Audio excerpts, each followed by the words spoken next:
Il existe des mots qui changent tout en quelques secondes. Des mots murmurés avec un faux sourire, prononcés si bas que vous seuls les entendez, mais qui résonnent dans votre âme comme un cri.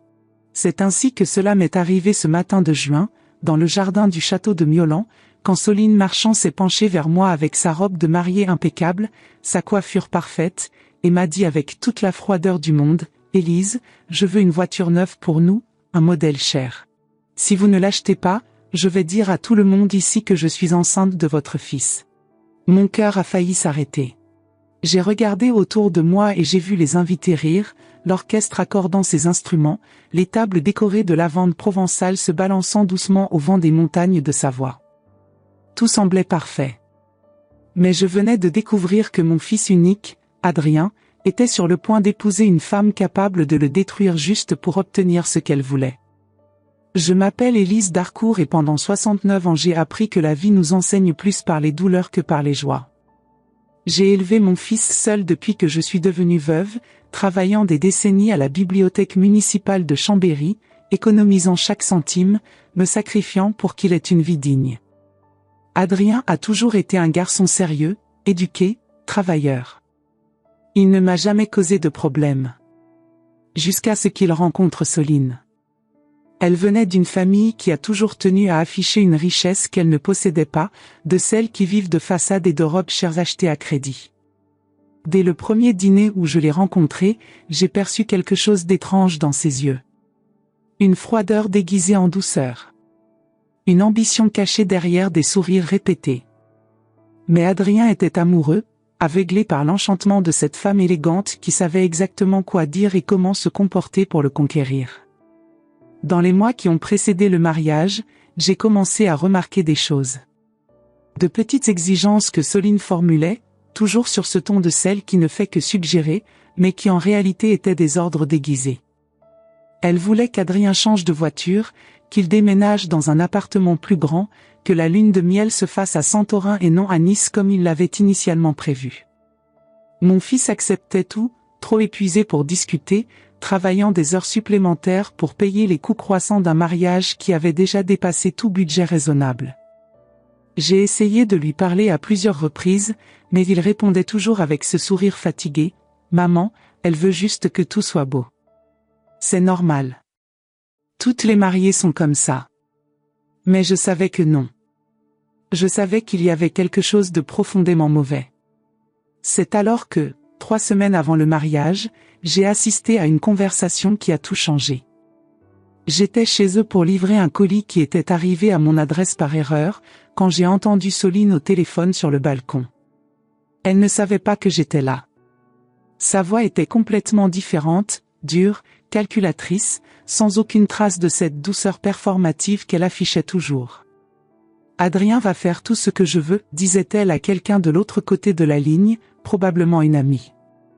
Et s'il commence à se plaindre, j'invente une grossesse. Il n'aura jamais le courage de me quitter. Les hommes comme lui sont faciles à contrôler. J'ai senti mon sang se glacer.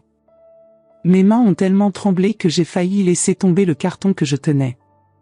Je suis partie de là en silence, sans qu'elle remarque ma présence, mais avec le cœur brisé et la certitude que je devais faire quelque chose.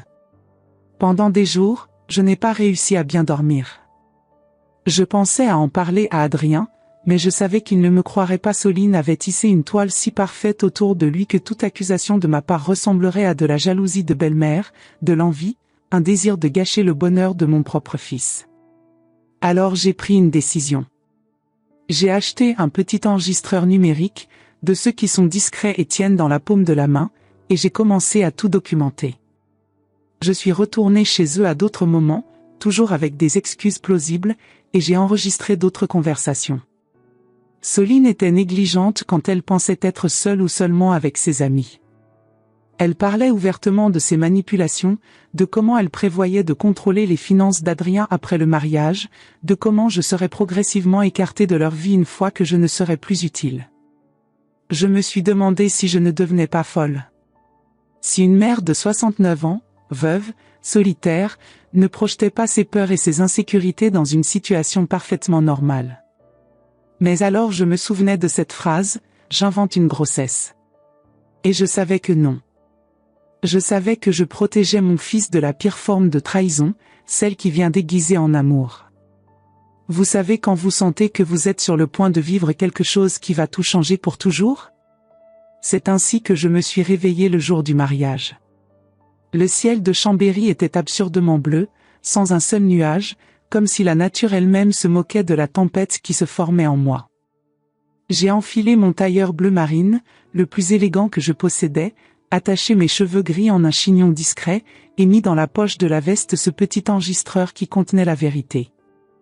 Je ne savais pas encore si j'aurais le courage de l'utiliser.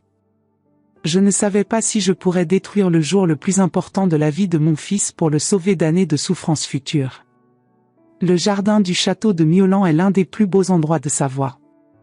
Les ruines médiévales du château se dressent sur des collines vertes, avec les montagnes des Alpes en arrière-plan créant un paysage de carte postale. Plus d'une centaine d'invités étaient déjà réunis quand je suis arrivé, conversant joyeusement entre les tables décorées d'arrangements de lavande et de roses blanches. L'orchestre accordait ses instruments sous une pergola couverte de glycine. Des serveurs circulaient en offrant du champagne et des canapés. Tout semblait sorti d'un conte de fées. Mais les contes de fées ont aussi des monstres, seulement déguisés. J'ai aperçu Soline de loin, radieuse dans sa robe de dentelle française, entourée de ces demoiselles d'honneur qui la flattaient comme si elle était une princesse. Elle riait fort, posait pour des photos, saluait les invités avec ce gestuel étudié de celle qui a répété chaque mouvement. Quand nos regards se sont croisés, elle m'a lancé un sourire qui m'a donné des frissons dans le dos. Ce n'était pas un sourire d'affection. C'était un sourire de victoire. Comme pour dire, j'ai réussi. Il est à moi maintenant et vous ne pouvez rien faire. J'ai respiré profondément et j'ai marché vers elle. Je devais au moins tenter une dernière conversation, une dernière chance que tout cela soit un terrible malentendu. Soline, vous êtes magnifique, ai-je dit en forçant un sourire. Puis-je vous parler un moment, en privé? Elle a regardé ses amis, a fait un geste amusé des yeux comme si j'étais une vieille embêtante, et m'a accompagnée jusqu'à un coin plus réservé du jardin, près des vieux murs du château. Qu'y a-t-il, Élise? A-t-elle demandé avec cette voix sucrée qu'elle utilisait toujours quand il y avait du monde autour. Alors c'est arrivé. Ce moment que je n'oublierai jamais tant que je vivrai. Elle s'est approchée de moi, si près que j'ai pu sentir le parfum cher qu'elle portait, et le sourire a disparu de son visage. Élise, a-t-elle murmuré avec une froideur qui m'a fait trembler, je veux une voiture neuve pour nous. Un modèle cher. Si vous ne l'achetez pas, je vais dire à tout le monde ici que je suis enceinte de votre fils. Tout le monde va me croire. Et Adrien ne pourra jamais se débarrasser de moi. Mes genoux ont failli lâcher. Je me suis accrochée au mur de pierre pour ne pas tomber. Voilà, en direct, le chantage que je n'avais qu'entendu enregistrer. Mais cette fois, elle me regardait droit dans les yeux, mesurant ma réaction, attendant que je me plie, que j'accepte, que je devienne une pièce de plus dans son jeu. Pendant une seconde, tout est devenu silencieux. Je n'entendais plus l'orchestre, ni les conversations des invités, ni le vent dans les arbres. Il n'y avait que cette femme devant moi, ce sourire cruel, et la certitude absolue que si je ne faisais rien à ce moment précis, mon fils passerait le reste de sa vie prisonnier d'un piège. Et c'est là que j'ai su. J'ai su avec la clarté douloureuse que seule la vie enseigne. Il n'y avait plus de temps pour les doutes, pour les peurs, pour les hésitations. Soit j'agissais maintenant, dans ce jardin parfumé où tous attendaient une célébration d'amour, soit je perdais mon fils pour toujours. J'ai regardé Soline et j'ai senti quelque chose changer en moi. Une force que je ne savais pas posséder encore. Un courage qui naît seulement quand on se rend compte qu'on n'a plus rien à perdre, sauf ce qu'on aime le plus au monde. Soline, ai-je dit d'une voix ferme, plus ferme que je ne l'aurais imaginé possible, je pense que tous les invités ont besoin d'entendre quelque chose avant que ce mariage ne commence. Elle a écarquillé les yeux. Pendant un instant, j'ai vu un éclair de panique traverser son visage. Mais ensuite elle a souri à nouveau, dédaigneuse, trop confiante. Vous n'avez pas le courage, a-t-elle répondu. Vous n'êtes qu'une vieille effrayée qui va perdre son fils. Vous n'allez pas gâcher ce jour. Vous ne le ferez pas. Mais elle avait tort. Vous n'avez aucune idée de ce que signifie prendre une décision qui peut tout détruire en quelques secondes, mais qui en même temps est la seule façon de sauver celui qu'on aime. J'étais là, dans ce beau jardin, avec mon cœur battant à tout rompre, tenant dans ma poche la preuve qui pourrait mettre fin à cette mascarade, mais aussi détruire le rêve de mon fils. Et pourtant, je savais que je devais le faire. Parce que parfois, protéger quelqu'un signifie briser l'illusion, même si cela nous fait mal à tous. Si vous m'écoutez maintenant, je sais que vous comprenez ce que c'est d'aimer si profondément qu'on est capable de devenir la méchante de l'histoire juste pour sauver ce qui compte le plus. Si cela résonne en vous, si d'une manière ou d'une autre ma douleur trouve un écho dans votre cœur, laissez un petit pouce bleu sur cette vidéo. Et dites-moi dans les commentaires, d'où m'écoutez-vous? Parce que croyez-moi, savoir que je ne suis pas seule dans ce voyage, qu'il existe d'autres femmes qui comprennent ces choix impossibles, me donne la force de continuer à raconter cette histoire jusqu'à la fin. Et la fin, mes chéris, vous n'imaginez même pas ce qui reste à venir. Retourner vers le centre du jardin, où tous attendaient le début de la cérémonie, fut comme traverser un couloir infini. Chaque pas semblait plus lourd, chaque respiration plus difficile. Soline me suivait, riant encore, pensant toujours que je n'aurais pas le courage. Mais elle ne connaissait pas une mère quand elle décide que c'en est assez.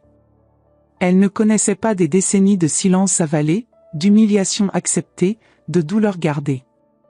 Et elle ne connaissait définitivement pas Élise d'Harcourt quand quelqu'un menaçait son fils. Je suis arrivée près de l'arche de fleurs où Adrien était déjà positionné, attendant l'entrée de la mariée. Mon fils était magnifique dans son costume gris clair, avec une cravate bleue que j'avais moi-même aidé à choisir des semaines auparavant. Il m'a vu et a souri, ce sourire d'enfant qui me rappelait quand il avait 5 ans et courait pour me serrer dans ses bras à la fin de chaque journée. Mon cœur s'est brisé.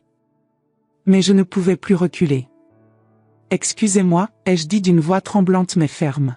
« Je dois dire quelque chose avant que cette cérémonie ne commence. » Le maître de cérémonie m'a regardé, confus. Les invités ont commencé à murmurer. Adrien a froncé les sourcils, inquiet. « Maman? Tout va bien? » Non. Tout n'allait pas bien. Rien n'allait bien. Mais il fallait que ce soit le cas. J'ai sorti le petit enregistreur de la poche de ma veste. Mes mains tremblaient tellement que j'ai failli le laisser tomber. Soline, qui était maintenant à mes côtés, a pâli. Elle a compris. Elle a finalement compris que je ne bluffais pas Élise, non, a-t-elle murmuré, mais cette fois sans l'arrogance. Cette fois, avec peur. S'il vous plaît, ne faites pas ça. On peut parler. On peut arranger les choses. Mais il était trop tard pour parler. Il était trop tard pour arranger quoi que ce soit. Elle avait franchi une ligne sans retour. J'ai regardé mon fils et j'ai dit les mots les plus difficiles que j'ai jamais eu à dire de ma vie. « Adrien, pardonne-moi pour ce que je vais faire maintenant. Mais un jour tu comprendras que c'était la seule façon de te sauver. » Et puis j'ai appuyé sur lecture.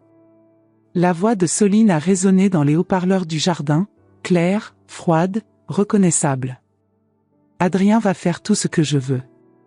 Et s'il commence à se plaindre, j'invente une grossesse. Il n'aura jamais le courage de me quitter. Les hommes comme lui sont faciles à contrôler. Le silence qui a suivi fut absolu. Même les oiseaux ne chantaient plus. Même le vent ne bougeait plus dans les arbres. Une centaine de personnes figées dans le temps, essayant de comprendre ce qu'elles venaient d'entendre. Et puis, un autre enregistrement. Je vais me débarrasser de la vieille Élise dès que possible. Elle est trop collante.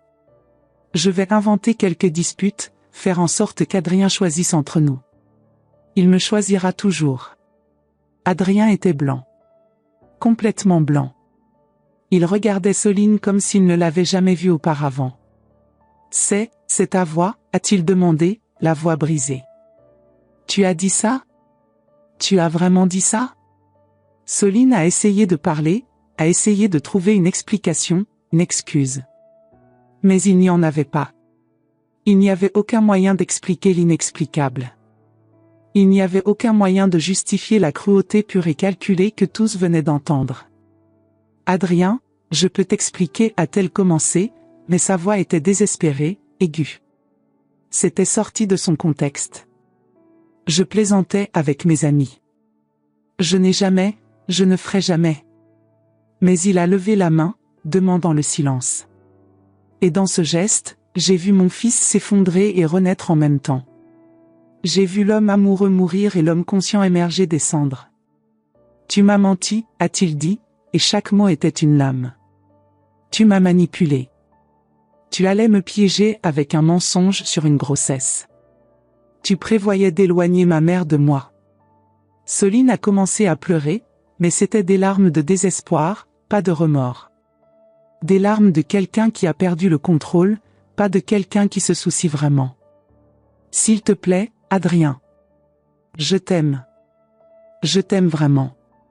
C'était une erreur. J'étais confuse. Mais Adrien avait déjà sorti l'alliance de sa poche et l'avait posée sur la table la plus proche. Il n'y a pas de mariage, a-t-il dit avec une fermeté que je ne savais pas qu'il possédait. Pas aujourd'hui. Jamais. Va-t'en, Soline. Et ne reviens plus. Le jardin a explosé en murmures. Les demoiselles d'honneur ont couru pour soutenir Soline, qui criait hystériquement.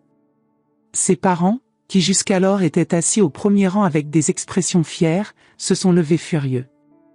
Le père de Soline, un homme corpulent à la moustache grise, est venu vers moi le visage rouge de colère. Comment osez-vous? Comment osez-vous humilier ma fille de cette façon? C'est de la diffamation. Je vais porter plainte. Mais Adrien s'est placé entre nous. Vous n'allez rien faire, a-t-il dit avec un calme glacial. Votre fille a essayé de me faire chanter. Elle a essayé de manipuler ma mère. Et si quelqu'un ici va porter plainte, ce sera nous. Maintenant, s'il vous plaît, partez. Vous tous.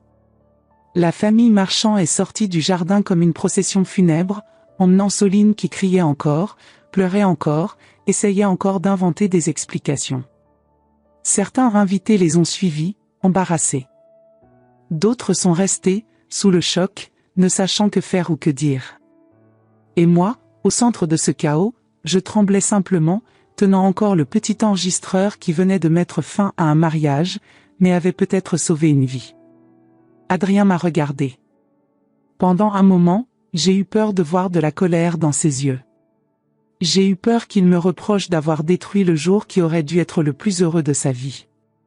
Mais alors il a marché vers moi, m'a serré dans ses bras, et a murmuré à mon oreille, « Merci, maman. Merci d'avoir été plus courageuse que moi. » Et là, dans ce jardin où il aurait dû y avoir une célébration mais il y a eu une révélation, nous avons pleuré ensemble. Nous avons pleuré la douleur, la déception, l'illusion perdue. Mais aussi, d'une façon étrange, nous avons pleuré de soulagement. Les jours qui ont suivi ont été une confusion de coups de téléphone, de messages, de tentatives désespérées de Soline pour inverser la situation. Elle a appelé Adrien des dizaines de fois, envoyé des messages kilométriques demandant pardon, est apparue à la porte de notre maison en pleurant et en suppliant pour avoir une chance. Mais mon fils, qui était auparavant si malléable, si disposé à plaire, avait changé. Quelque chose en lui s'était durci après cet après-midi au château de Miolans. Quelque chose qui devait durcir depuis longtemps. Il a bloqué son numéro, ignoré les messages des amis qui servaient d'intermédiaires, et refusé toutes les demandes de rencontre. Il passait ses journées au travail, ses soirées à la maison avec moi, traitant tout en silence. Je respectais ce silence. Je savais qu'il avait besoin de temps pour digérer la trahison, pour reconstruire la confiance qui avait été brisée en 1000 morceaux. Les premières nuits ont été les plus difficiles. Je l'entendais marcher dans sa chambre jusqu'à des heures tardives, incapable de trouver le sommeil. Parfois, je me levais et préparais du thé à la camomille, celui qu'il aimait depuis son enfance. Nous restions assis dans la cuisine faiblement éclairée, sans dire grand-chose, juste partageant la présence l'un de l'autre. Ces moments de silence valaient plus que 1000 conversations. C'était notre façon de guérir ensemble, lentement, sans précipitation. Une semaine après le mariage annulé, Alors que je rentrais des courses, j'ai trouvé Adrien assis dans le salon, tenant entre ses mains une photo de lui et Soline prise lors d'un voyage qu'ils avaient fait en Bretagne quelques mois auparavant. Ils souriaient tous les deux, le vent de l'océan dans leurs cheveux, tout semblait si parfait dans cette image figée dans le temps. « Je ne comprends pas, maman, a-t-il dit sans lever les yeux de la photo. Comment quelqu'un peut-il sourire comme ça, avoir l'air si heureux, et en même temps planifier de manipuler et de contrôler? Comment est-ce possible ? » Je me suis assise à côté de lui, posant doucement ma main sur son épaule. Parce que pour certaines personnes, l'amour n'est pas un sentiment, c'est une transaction. Soline ne t'aimait pas pour qui tu es, elle t'aimait pour ce qu'elle pouvait obtenir de toi. Et les gens comme ça deviennent très bons pour jouer un rôle, pour montrer exactement ce que l'autre veut voir. Il a hoché la tête lentement, les larmes coulant silencieusement sur ses joues. « J'ai été si stupide, a-t-il murmuré. J'ai ignoré tous les signes.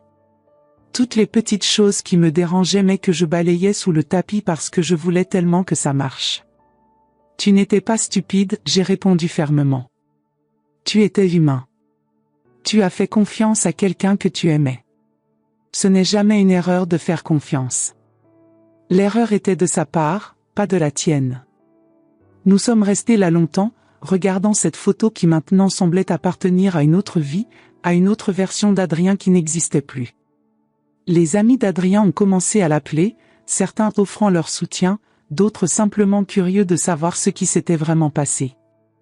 Il y avait ceux qui avaient toujours eu des doutes sur Soline mais n'avaient jamais osé dire quoi que ce soit, et il y avait ceux qui étaient sous le choc, ne pouvant croire que la femme charmante qu'ils connaissaient était capable d'une telle manipulation. Son meilleur ami, Thomas, est venu dîner un soir et m'a avoué en privé, « Madame d'Harcourt, j'ai toujours senti que quelque chose n'allait pas. » La façon dont elle parlait d'Adrien quand il n'était pas là, comme s'il était un projet à améliorer plutôt qu'une personne à aimer. Mais je ne savais pas comment le dire sans paraître jaloux ou méfiant. Environ 2 semaines après le mariage annulé, un après-midi pluvieux où le ciel gris de Chambéry semblait refléter l'état d'esprit collectif de notre petit foyer, Adrien est rentré du travail avec une brochure à la main. « Il y a un groupe de soutien, a-t-il dit, me montrant le papier. Pour les personnes qui ont vécu des relations toxiques et manipulatrices. Mon collègue Pierre m'en a parlé. Il y est allé après sa séparation et dit que ça l'a beaucoup aidé. Je pense que je devrais essayer. Mon cœur s'est serré de voir mon fils admettre qu'il avait besoin d'aide, mais en même temps, j'étais fière. Fière qu'il reconnaisse sa vulnérabilité, qu'il cherche à guérir plutôt qu'à simplement enfuir la douleur. Je pense que c'est une excellente idée, j'ai dit en le serrant dans mes bras. Et je serai ici, à t'attendre, chaque fois que tu rentreras de ces rencontres. La première réunion a été difficile pour lui. Il est rentré tard ce soir-là, les yeux rouges mais avec quelque chose de différent dans son expression. C'était libérateur, a-t-il dit en s'asseyant à la table de la cuisine. Écouter d'autres personnes raconter leurs histoires, réaliser que je ne suis pas seul, que ce qui m'est arrivé arrive à beaucoup de gens. Il y avait un homme là-bas dont la femme l'avait isolé de toute sa famille pendant des années. Une femme dont le mari contrôlait chaque centime qu'elle dépensait. C'était réconfortant de savoir que je ne suis pas fou, que ce que j'ai vécu était vraiment de la manipulation. Les semaines sont devenues des mois. L'été a cédé la place à l'automne, et avec lui, les feuilles dorées ont commencé à tomber des arbres de Chambéry. Adrien continuait à aller au groupe de soutien chaque jeudi soir, et petit à petit, je le voyais se reconstruire. Il souriait plus facilement. Il parlait de l'avenir avec espoir au lieu de crainte.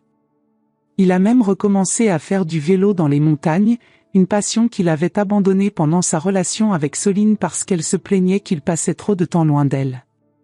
Un dimanche matin, alors que nous prenions le petit déjeuner ensemble, il m'a dit quelque chose qui m'a surprise. « Tu sais, maman, d'une certaine façon, je suis reconnaissant pour tout ce qui s'est passé. » J'ai levé les yeux de mon café, étonné.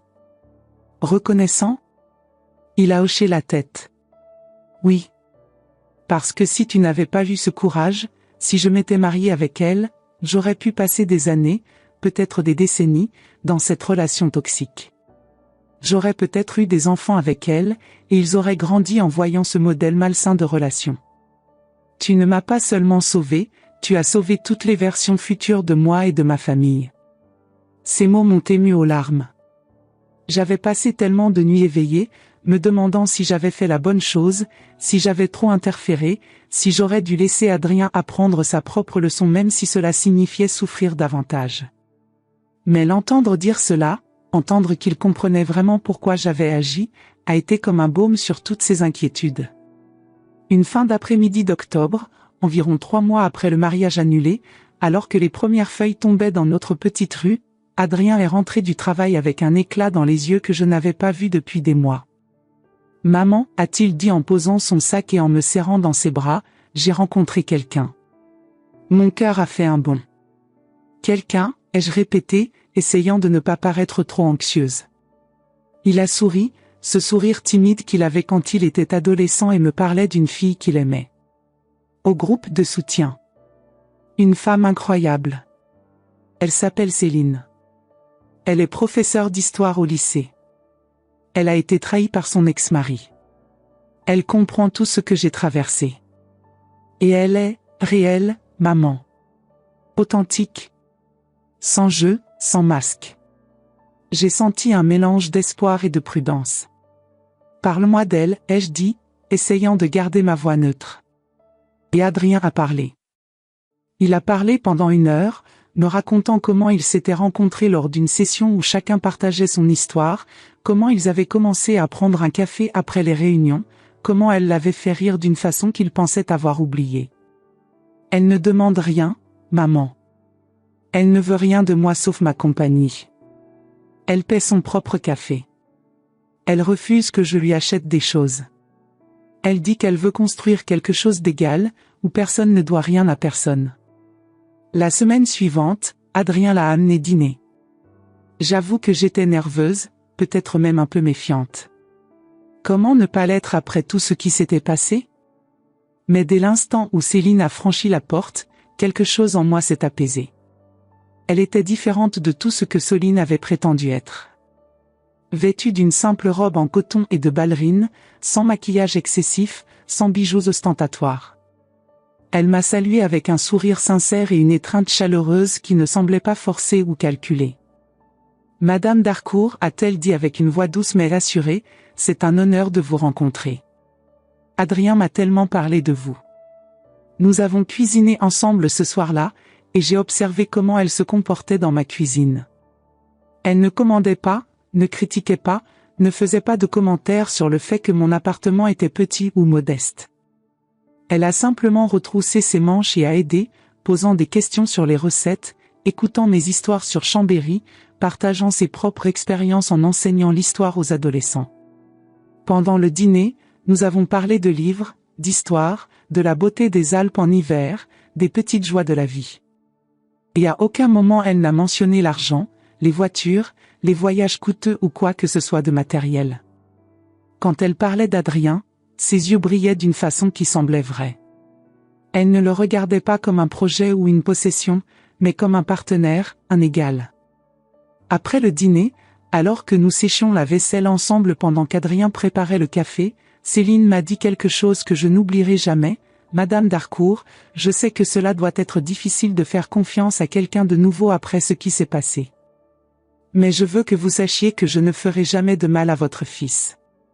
Il m'a raconté toute l'histoire, et je ne peux que l'admirer davantage pour avoir eu le courage de recommencer. Et vous, ce que vous avez fait ce jour-là au château, c'était l'acte d'amour maternel le plus courageux que j'ai jamais entendu. » J'ai regardé cette jeune femme aux yeux doux et j'ai senti quelque chose se détendre en moi. Elle parlait avec sincérité. Il n'y avait pas de secondes intentions cachées. Pas de calcul. Juste de l'honnêteté pure et simple. « Merci », ai-je murmuré, les larmes menaçant de couler. « Merci de voir ça comme ça. » Beaucoup de gens pensaient que j'avais exagéré, que j'étais une belle-mère possessive. Céline a secoué la tête avec véhémence.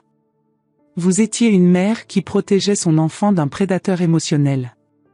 Il n'y a rien de possessif là-dedans. C'est de l'amour pur. À partir de ce moment, j'ai su que Céline était différente. Quel était ce dont Adrien avait besoin?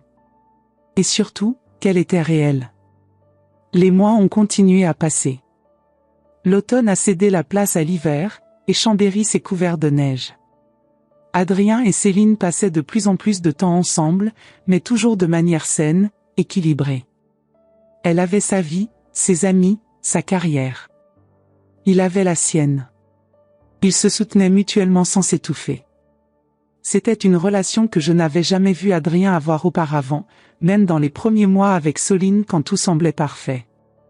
Un soir de décembre, alors que la neige tombait doucement dehors et que nous étions tous les trois assis près du feu dans mon petit salon, Céline a partagé sa propre histoire de trahison. Son ex-mari l'avait trompée pendant des années avec plusieurs femmes, mentant constamment, la faisant douter de sa propre santé mentale avec ses démentis. J'ai passé 2 ans en thérapie après notre divorce, a-t-elle dit calmement, regardant les flammes danser dans la cheminée. Réapprenant à faire confiance à mon propre jugement, à croire que je méritais mieux. Le groupe de soutien m'a sauvé la vie. Et puis j'ai rencontré Adrien, et j'ai réalisé que l'univers m'avait peut-être fait passer par tout ça pour que je puisse reconnaître quelqu'un d'authentique quand je le rencontrerai. Cette nuit-là, après que Céline soit partie, Adrien est resté avec moi dans le salon. Elle est spéciale, n'est-ce pas, a-t-il dit, plus une affirmation qu'une question. J'ai hoché la tête. Très spéciale. Et elle te voit pour qui tu es vraiment, pas pour ce qu'elle peut obtenir de toi.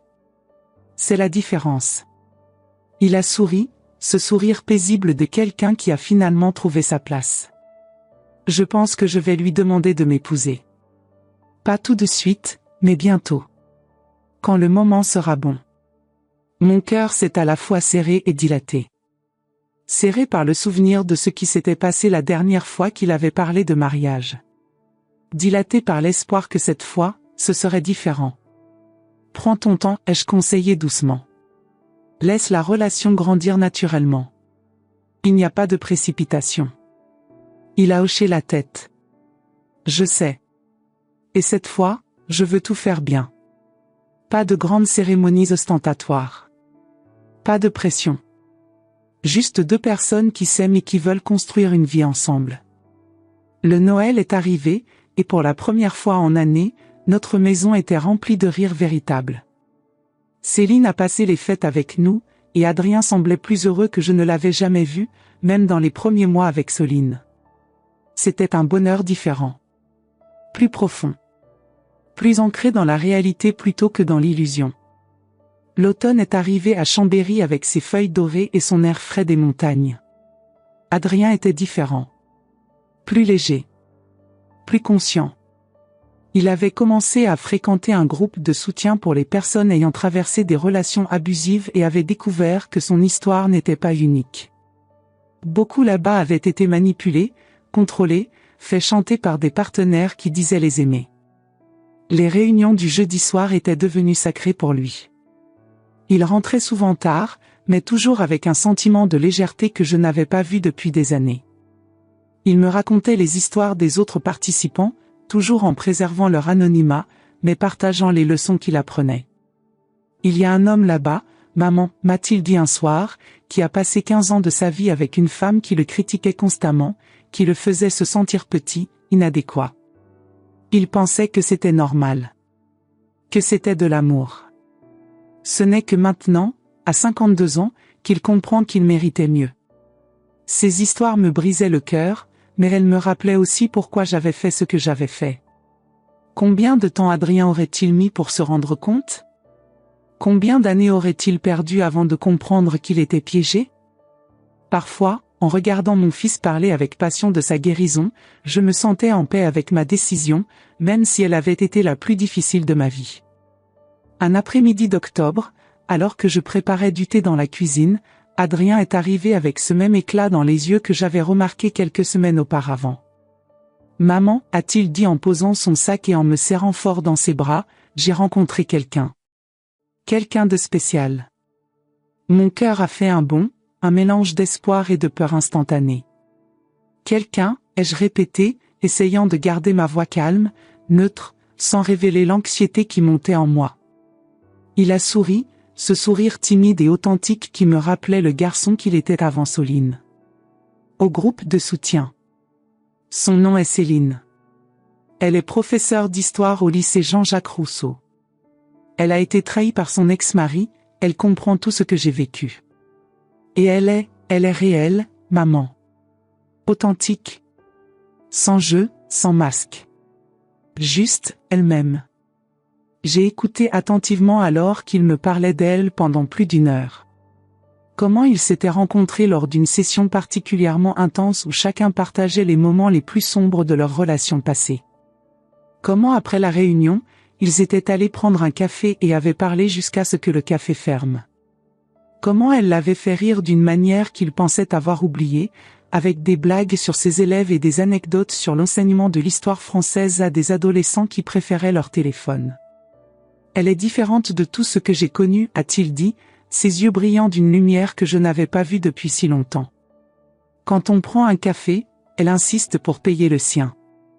Quand je lui ai offert des fleurs la semaine dernière, elle m'a remercié mais m'a dit qu'elle préférait que nous économisions pour des expériences ensemble plutôt que pour des choses matérielles. Elle parle de ses élèves avec tant de passion, de comment elle essaie de leur faire comprendre que l'histoire n'est pas seulement des dates et des événements, mais des gens réels qui ont fait des choix difficiles. La semaine suivante, il l'a amené dîner. J'avoue que j'étais extrêmement nerveuse, peut-être même terriblement méfiante. Comment ne pas l'être après tout ce qui s'était passé ?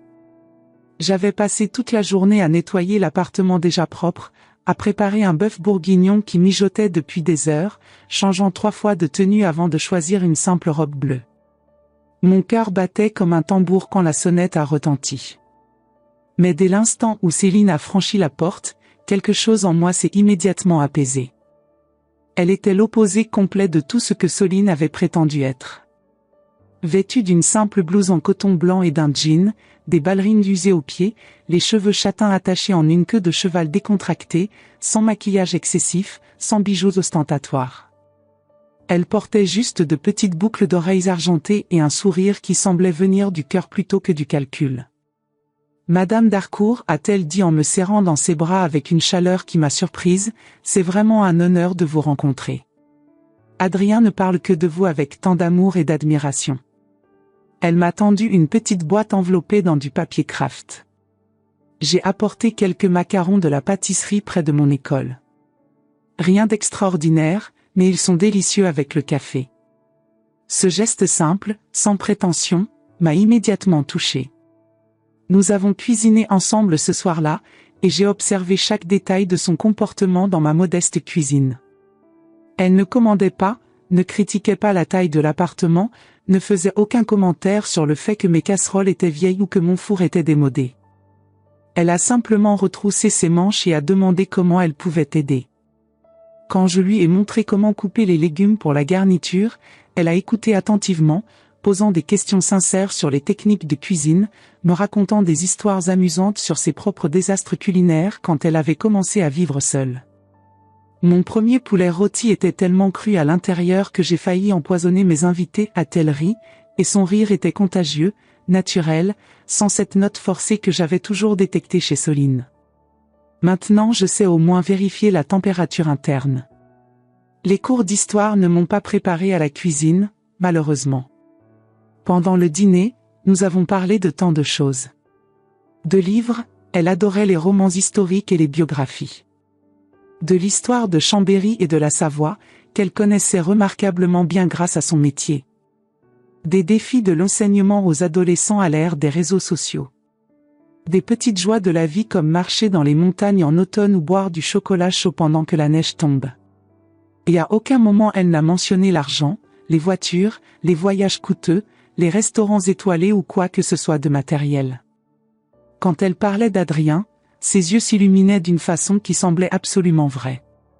Elle ne le regardait pas comme un projet à améliorer ou une possession à exhiber, mais comme un partenaire, un égal, quelqu'un dont elle respectait profondément les opinions et les sentiments. Il m'a aidé à croire à nouveau que tous les hommes ne sont pas des menteurs, a-t-elle dit doucement. Après mon divorce, je pensais que je ne pourrais plus jamais faire confiance. Mais Adrien, il est si honnête, si transparent. C'est rafraîchissant. Après le dîner, alors que nous séchions la vaisselle ensemble pendant qu'Adrien préparait le café dans le salon, Céline s'est tournée vers moi avec une expression sérieuse. Madame d'Harcourt, a-t-elle dit à voix basse, je sais que cela doit être incroyablement difficile de faire confiance à quelqu'un de nouveau après ce qui s'est passé. Adrien m'a tout raconté. L'histoire complète. Et honnêtement, je ne peux que l'admirer davantage pour avoir eu le courage de recommencer, de s'ouvrir à nouveau à l'amour après une trahison si profonde. Elle a fait une pause, choisissant soigneusement ces mots suivants. Mais je veux que vous sachiez quelque chose, et je le dis avec toute la sincérité de mon cœur, je ne ferai jamais de mal à votre fils. Je sais ce que c'est d'être manipulé, trahi, de découvrir que la personne avec qui vous pensiez construire votre vie n'était qu'une illusion. Je ne ferai jamais cela à quelqu'un d'autre. Jamais. Et vous, ce que vous avez fait ce jour-là au château? Ses yeux se sont remplis de larmes. C'était l'acte d'amour maternel le plus courageux que j'ai jamais entendu. Vous avez sacrifié votre confort, votre réputation, risqué votre relation avec votre fils, tout pour le sauver. C'est extraordinaire. J'ai senti mes propres larmes monter. Merci, ai-je murmuré, ma voix tremblante. Merci de le voir comme ça. Tant de gens pensaient que j'avais exagéré, que j'étais une belle-mère possessive et jalouse qui ne voulait pas lâcher son fils. Céline a secoué la tête avec véhémence. Non. Vous étiez une mère qui protégeait son enfant d'un prédateur émotionnel. Il n'y a rien de possessif là-dedans. C'est de l'amour pur, désintéressé. Et si un jour j'ai des enfants, j'espère avoir ne serait-ce qu'une fraction de votre courage si je dois les protéger. À partir de ce moment, j'ai su que Céline était différente. Quel était exactement ce dont Adrien avait besoin? Et surtout, qu'elle était authentique, réelle, sans masque ni façade. Les mois ont continué à défiler comme les pages d'un livre qu'on ne veut pas finir. L'automne a cédé la place à l'hiver, et Chambéry s'est couvert de son manteau blanc habituel. Adrien et Céline passaient de plus en plus de temps ensemble, mais toujours de manière saine, équilibrée, respectueuse. Elle avait sa vie, ses amis du lycée, sa carrière qu'elle adorait. Il avait la sienne. Ils se soutenaient mutuellement sans s'étouffer, se rejoignaient par choix plutôt que par dépendance. C'était une relation comme je n'avais jamais vu Adrien avoir auparavant. Le Noël est arrivé, et pour la première fois en année, notre petite maison était remplie de rires véritables, de chaleur humaine qui n'avait rien à voir avec le feu dans la cheminée. Céline a passé les fêtes avec nous, apportant des cadeaux réfléchis et personnels, pas chers, mais choisis avec soin. Pour moi, elle avait trouvé une édition ancienne d'un livre de Colette qu'elle savait que j'aimais. Je l'ai trouvée dans une brocante, a-t-elle expliqué. J'espère qu'elle vous plaira. Cette nuit-là, alors que nous regardions les lumières de Noël scintiller dans la rue, Adrien s'est assis à côté de moi sur le canapé. Céline était dans la cuisine, préparant du vin chaud aux épices. Elle est spéciale, n'est-ce pas, a-t-il dit doucement. Ce n'était pas vraiment une question. J'ai hoché la tête. Très spéciale. Et elle te voit pour qui tu es vraiment, pas pour ce qu'elle peut obtenir de toi. C'est toute la différence. Il a souri, ce sourire paisible de quelqu'un qui a finalement trouvé sa place dans le monde. Je pense que je vais lui demander de m'épouser. Pas maintenant, pas bientôt, mais quand le moment sera parfait. Quand nous serons tous les deux prêts. Mon cœur s'est à la fois serré et dilaté. Serré par le souvenir vivace de ce qui s'était passé la dernière fois qu'il avait parlé de mariage. Dilaté par l'espoir profond, presque douloureux, que cette fois, ce serait différent. Que cette fois, ce serait réel. Prends ton temps, ai-je conseillé doucement, posant ma main sur la sienne. Laisse la relation grandir naturellement, à son propre rythme. Il n'y a aucune précipitation. Il a hoché la tête. Je sais. Et cette fois, je veux tout faire correctement. Pas de grandes cérémonies ostentatoires avec des centaines d'invités. Pas de pression pour impressionner qui que ce soit. Juste deux personnes qui s'aiment sincèrement et qui veulent construire une vie ensemble, simplement. L'hiver s'est transformé en printemps, et avec lui, de nouveaux commencements. Les fleurs ont commencé à pousser dans les jardins de Chambéry, les arbres ont retrouvé leurs feuilles vertes, et quelque chose de nouveau semblait fleurir aussi dans le cœur d'Adrien. Un jour de mars, alors que le soleil brillait timidement après des semaines de pluie, il m'a annoncé qu'il allait demander Céline en mariage le week-end suivant, lors d'une randonnée qu'ils avaient prévue dans les montagnes. Rien de grandiose, m'a-t-il assuré, voyant probablement l'inquiétude fugace dans mes yeux. Juste nous deux, au sommet de cette montagne que nous aimons, avec la vue sur toute la vallée. Simple. Intime. Vrai. J'ai souri à travers mes larmes. C'est parfait. C'est exactement comme ça devrait être. Elle a dit oui. Bien sûr qu'elle a dit oui. Et 3 mois plus tard, en mars de l'année suivante, ils se sont mariés dans une cérémonie petite et intime à l'église Saint-Léger de Chambéry. Rien de comparable au spectacle grandiose qui avait été prévu avec Soline. Juste 30 personnes, familles proches et amis véritables. Pas de décoration extravagante, juste des fleurs sauvages simples cueillies dans les montagnes. Pas d'orchestre coûteux, juste un ami violoniste qui a joué une mélodie douce et émouvante. Céline portait une robe simple en dentelle ivoire qu'elle avait trouvée dans une petite boutique, sans traîne démesurée ni broderie coûteuse. Mais elle était la mariée la plus belle que j'ai jamais vue, parce que son bonheur était réel, palpable, sans aucune performance. Quand elle est entrée dans l'église au bras de son père, ses yeux n'ont cherché qu'Adrien, et le regard qu'ils ont échangé contenait plus d'amour que tous les discours du monde. Pendant la cérémonie, quand ils ont échangé leurs vœux, des vœux qu'ils avaient écrits eux-mêmes, il n'y avait pas un œil sec dans l'église. Adrien a promis de toujours communiquer honnêtement, de respecter son indépendance, de la soutenir dans ses rêves. Céline a promis d'être son partenaire égal, de construire ensemble une vie basée sur le respect mutuel, de l'aimer dans sa vérité plutôt que dans une illusion. Et quand ils se sont embrassés, j'ai senti que toute la douleur, toute la peur, tout le courage qu'il m'avait fallu ce jour terrible au château, avait mené à ce moment parfait. Après la cérémonie, nous avons célébré dans un petit restaurant que nous avions privatisé, avec un repas simple mais délicieux préparé par un chef local. Pas de menu à 10 plats, pas de champagne hors de prix. Juste de la bonne nourriture, du bon vin, et surtout, de bonnes personnes qui célébraient sincèrement l'amour de 2 êtres qui le méritaient vraiment. À un moment donné pendant la réception, Céline est venue vers moi et m'a serré fort dans ses bras. Madame d'Harcourt, a-t-elle murmuré à mon oreille, merci. Merci d'avoir protégé Adrien. Merci d'avoir été forte quand il ne pouvait pas l'être. Je vais passer le reste de ma vie à honorer ce courage, à être l'épouse qu'il mérite, à construire avec lui ce que vous avez toujours voulu pour lui, un amour vrai. Mes larmes ont coulé librement. Tu es déjà tout ce que j'espérais pour lui, ai-je répondu. Et plus encore. Mais l'histoire ne s'arrête pas là. La vie a encore des surprises, bonnes et mauvaises, et parfois les deux en même temps. Environ 1 an après leur mariage, alors que l'automne revenait peindre Chambéry de ses couleurs chaudes, je faisais mes courses au marché local.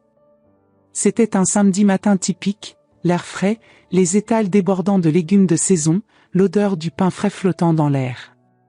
J'étais en train de choisir des tomates quand j'ai senti quelqu'un me toucher doucement l'épaule. Je me suis retournée et mon cœur s'est arrêté. C'était Soline. Mais une Soline que je reconnaissais à peine. Elle avait perdu du poids, beaucoup de poids. Ses cheveux, autrefois toujours parfaitement coiffés et teints, étaient maintenant plus courts, dans une coupe simple, avec quelques fils gris visibles. Elle portait un jean délavé et un pull-over ordinaire, sans marque visible, sans ostentation. Son visage, sans le maquillage élaboré qu'elle portait toujours, montrait des cernes sous ses yeux, mais aussi quelque chose d'autre. Quelque chose qui ressemblait à de l'humanité. Madame d'Harcourt, a-t-elle dit, sa voix hésitante, presque tremblante, je sais que je n'ai aucun droit de vous parler. Je sais que je devrais simplement partir et vous laisser tranquille. Mais s'il vous plaît, puis-je juste vous dire quelque chose? Juste une chose, et ensuite je partirai et vous ne me reverrez plus jamais. Mon premier instinct a été de m'éloigner, de la repousser, de protéger l'espace de paix que nous avions si difficilement construit. Mais il y avait quelque chose dans ses yeux, quelque chose de brisé mais d'honnête, qui m'a fait rester. D'accord, ai-je dit prudemment. Parlez. Elle a respiré profondément, les larmes coulant déjà sur ses joues. Je suis en thérapie depuis plus d'1 an maintenant. 2 fois par semaine. Je travaille sur tout, la manipulation, les mensonges, la façon dont je voyais les gens comme des objets à utiliser plutôt que comme des êtres humains à aimer. Ma thérapeute dit que j'ai un trouble de la personnalité narcissique, quelque chose qui s'est développé à cause de la façon dont j'ai été élevée, toujours poussée à paraître plutôt qu'à être. Elle s'est essuyé les yeux avec sa manche, un geste si simple et si loin de l'élégance calculée qu'elle affichait autrefois. Et j'ai compris quelque chose, Madame d'Harcourt. Quelque chose que je n'aurais jamais compris si vous n'aviez pas fait ce que vous avez fait ce jour-là. Vous ne m'avez pas seulement empêché de détruire la vie d'Adrien. Vous m'avez sauvé aussi. Si je m'étais mariée avec lui, si j'avais continué sur ce chemin, je serais devenue quelque chose d'encore plus horrible. Quelqu'un d'irréparable. J'ai écouté en silence, mon cœur partagé entre la méfiance et quelque chose qui ressemblait presque à de la compassion. Je ne cherche pas le pardon, a-t-elle continué rapidement. Je sais que je ne le mérite pas. Je ne le mériterai peut-être jamais. Mais je voulais que vous sachiez que ce que vous avez fait, aussi humiliant et douloureux que c'était sur le moment, m'a forcé à me regarder vraiment dans le miroir pour la première fois de ma vie. Et ce que j'ai vu était horrible. Mais au moins maintenant, je travaille à changer. Je ne sais pas si je réussirai, mais j'essaie. Elle a fait un pas en arrière, prête à partir. « Comment va Adrien ?» a-t-elle demandé doucement. Est-il heureux ? J'ai hésité un moment, puis ai décidé que la vérité ne pouvait pas lui faire de mal maintenant. Il est marié. À une femme merveilleuse qu'il aime vraiment. Ils attendent leur premier enfant. J'ai vu quelque chose passer dans ses yeux, de la douleur, oui, mais aussi quelque chose qui ressemblait à du soulagement. Je suis contente, a-t-elle dit, et étrangement, je l'ai cru. Je suis vraiment contente qu'il ait trouvé ce qu'il mérite. Ce que je n'aurais jamais pu lui donner. Elle s'est retournée pour partir, mais je l'ai appelée. Soline. Elle s'est arrêtée, me regardant par-dessus son épaule. Je ne peux pas te pardonner complètement, ai-je dit honnêtement. Peut-être que je ne le pourrai jamais. Ce que tu as fait était cruel et calculé. Mais si tu changes vraiment, si tu deviens une meilleure personne, alors je suis contente pour toi. Pas pour moi, pas pour Adrien, mais pour toi-même. Parce que tout le monde mérite une chance de devenir meilleur. Elle a hoché la tête, les larmes coulant librement maintenant. Merci, a-t-elle murmuré. Merci de ne pas me détester complètement. Et puis elle est partie, disparaissant entre les étals du marché, une silhouette diminuée mais peut-être, juste peut-être, en voie de guérison. Je suis restée là un moment, tenant mon panier de légumes, pensant à cette rencontre étrange. Une partie de moi se demandait si elle jouait encore un rôle, si c'était une autre manipulation. Mais une autre partie, la partie qui avait vécu assez longtemps pour savoir que les gens sont complexes et capables de changement, voulait croire qu'elle était sincère. Aujourd'hui, 3 ans après ce jour terrible au château de Miolans, je regarde Adrien et Céline construire une vie magnifique ensemble. Leur fils, petit Louis, a maintenant 6 mois. Quand Adrien a posé ma main sur le ventre de Céline pour sentir le bébé bouger pour la première fois, quand il m'a dit qu'il voulait m'honorer en donnant mon nom de famille comme 2e prénom à leur fils, j'ai pleuré comme je n'avais pas pleuré depuis des années. Parce que j'ai réalisé que ce jour terrible, ce jour où je suis devenue la méchante aux yeux de tant de gens, ce jour où j'ai détruit un mariage devant 100 invités horrifiés, était en réalité le jour où j'ai sauvé non seulement mon fils, mais toute une lignée de générations futures qui grandiront maintenant dans un amour véritable, pas dans la manipulation et le mensonge. Parfois, être mère signifie être aimée. Mais parfois, cela signifie être incomprise. Cela signifie prendre la décision difficile en sachant que vous pourriez être jugé, critiqué, détesté. Et le faire quand même. Parce qu'au final, l'amour véritable n'est pas une question de popularité. C'est faire ce qui est juste, même quand le monde entier ne comprend pas. Je m'appelle Élise d'Harcourt. J'ai maintenant 72 ans. Et si je devais retourner à cette matinée de juin, avec mon cœur qui battait la chamade et cet enregistreur dans ma poche, face à un choix impossible entre le silence et la vérité? Je ferais tout exactement pareil. Sans hésitation. Sans regret.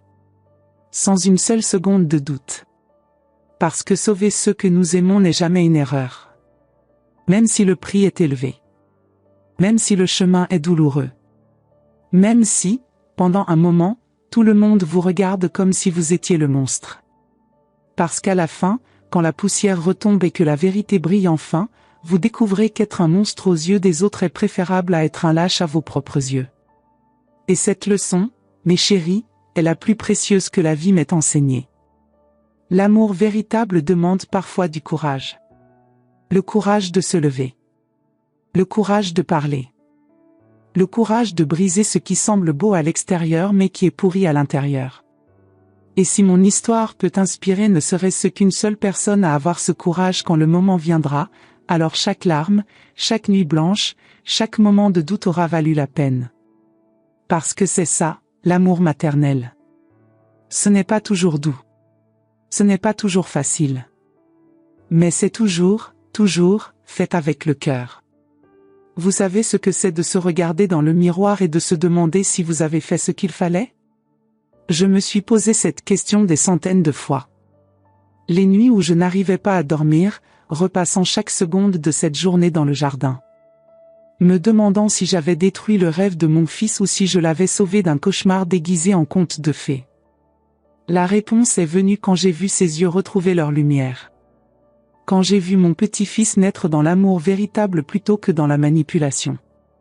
Mais le chemin jusqu'à cette certitude a été long, solitaire, et parfois terriblement douloureux. Aujourd'hui, en vous racontant cette histoire, je réalise que je ne suis probablement pas la seule à avoir dû prendre ce genre de décision impossible. Combien d'entre vous ont dû choisir entre le silence confortable et la vérité déchirante? Combien ont dû devenir la méchante de l'histoire pour sauver quelqu'un qu'elles aimaient? Combien se sont réveillées au milieu de la nuit en se demandant si elles avaient fait le bon choix? Je sais que vous existez. Je sens votre présence à travers ces mots que je partage. Et c'est exactement pour cela que je raconte mon histoire, pour que vous sachiez que vous n'êtes pas seul. Parfois, je me demande ce qui serait arrivé si j'avais choisi le silence. Si j'avais accepté le chantage de Soline, acheté cette voiture, laissé mon fils s'enfoncer dans ce mariage toxique. Peut-être qu'il aurait mis des années à comprendre. Peut-être qu'il n'aurait jamais compris. Peut-être qu'il serait encore là aujourd'hui, prisonnier d'une cage dorée, souriant à l'extérieur mais mourant lentement à l'intérieur. Cette pensée me glace le sang. Et me rappelle pourquoi, malgré toute la douleur, je referais exactement la même chose. Mais je ne suis pas venu ici pour vous donner des leçons. Je ne suis pas venu vous dire quoi faire dans vos propres vies, avec vos propres familles. Je suis venu partager ma vérité, aussi imparfaite soit-elle, aussi difficile qu'elle ait été à vivre. Parce que nos histoires, celles que nous portons dans nos cœurs de mères, de grand-mères, de femmes qui ont traversé les tempêtes de la vie, ces histoires méritent d'être entendues. Elles méritent d'exister quelque part ailleurs que dans nos insomnies et nos silences. Alors voilà ma question pour vous, et je vous la pose avec toute la sincérité dont je suis capable, auriez-vous fait la même chose à ma place?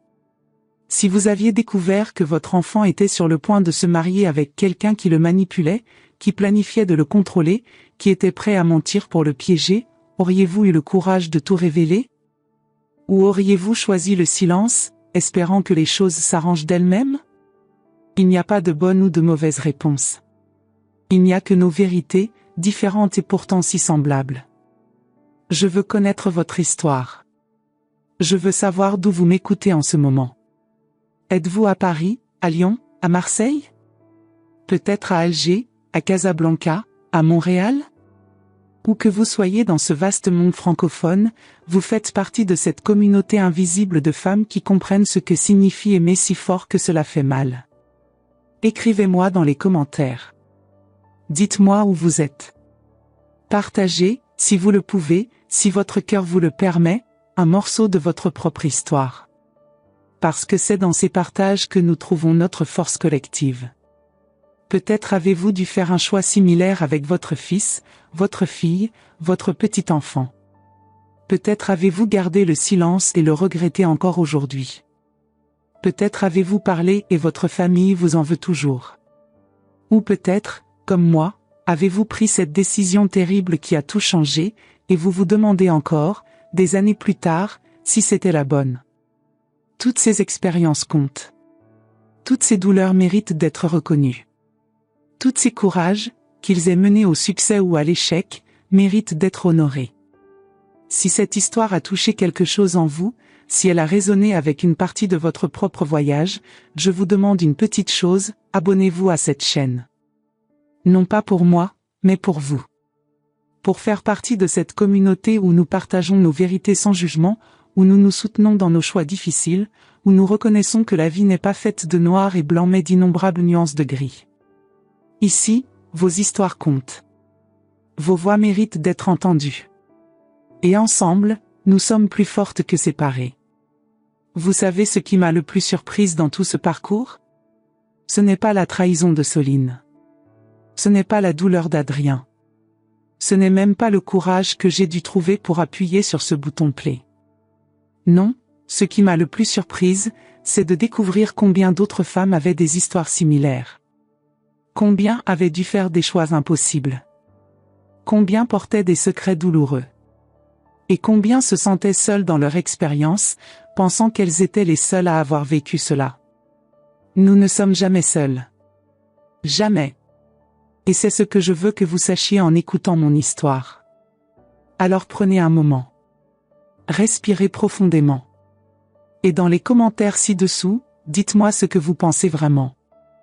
Auriez-vous fait pareil? Avez-vous déjà été confronté à un choix qui mettait en balance l'amour et le courage?